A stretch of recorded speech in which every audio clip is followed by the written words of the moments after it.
معزز برادران اسلام، السلام علیکم ورحمۃ اللہ وبرکاتہ۔ آج کی اس ہنگامی ملاقات میں ایک نہایت ہمدردانہ اور درد مندانہ اپیل لے کر آپ حضرات کی خدمت میں حاضر ہوا ہوں۔ ہمارے شہر کڑپا کی پرکاش نگر محلے میں واقع محمدیہ مسجد کے امام حافظ سجاد خان صاحب اچانک سخت بیمار ہو گئے ہیں۔ وہ اس وقت بنگلور کی ایک ہاسپٹل میں زیر علاج ہیں۔ متعلقہ ڈاکٹروں کے مطابق ان کے علاج پر تقریباً 20 لاکھ روپیوں کا خرچ آ رہا ہے۔ آپ حضرات اس حقیقت سے بھی واقف ہیں کہ عموماً مساجد کے ائمہ کرام کی معاشی حالت کیسی ہوتی ہے۔ اس وقت ان کا علاج آگے بڑھانے کے لیے بھی بڑی پریشانیوں کا سامنا کرنا پڑ رہا ہے۔ لہذا آپ حضرات جلد از جلد اس مسئلے کو حل فرماتے ہوئے حافظ صاحب کا بھرپور تعاون فرمائیں۔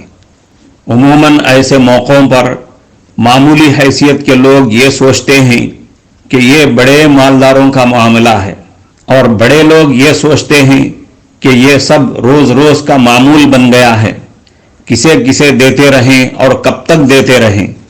محترم حضرات، ذرا بتائیے، اگر ہر آدمی یہی سوچ کر رک جائے تو ایسے مسائل کیسے حل ہو سکیں گے؟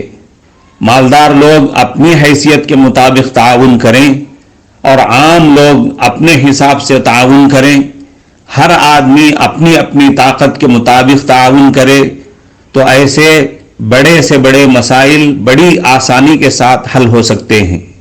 یہاں یہ بھی ذہن میں رہے کہ یہ کسی عام آدمی کا بھی معاملہ نہیں ہے، بلکہ یہ ایک ایسے حافظ قرآن کے تعاون کا معاملہ ہے جو بڑی دلچسپی کے ساتھ بچوں کو تجوید کے ساتھ قرآن پڑھاتے ہیں، اور بڑے خلوص اور بڑی پابندی کے ساتھ مسجد و مدرسے کی خدمت کرتے ہیں۔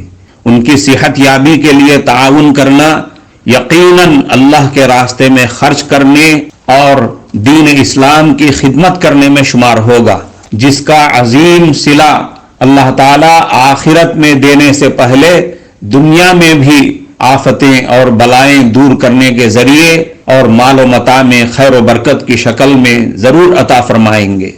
جو حضرات ہمدرد ہیں، اپنے سینے میں انسانی دل رکھتے ہیں، ان کو زیادہ سمجھانے منانے کی ضرورت نہیں ہے، ان کے لیے سیدھی سادی درخواست کافی ہے۔ امید ہے کہ آفت کی اس گھڑی میں ہر بندہ اپنی اپنی طاقت کے مطابق ضرور تعاون کرے گا اور حافظ صاحب کی اور ان کی معصوم بچیوں کی دلی دعائیں پائے گا۔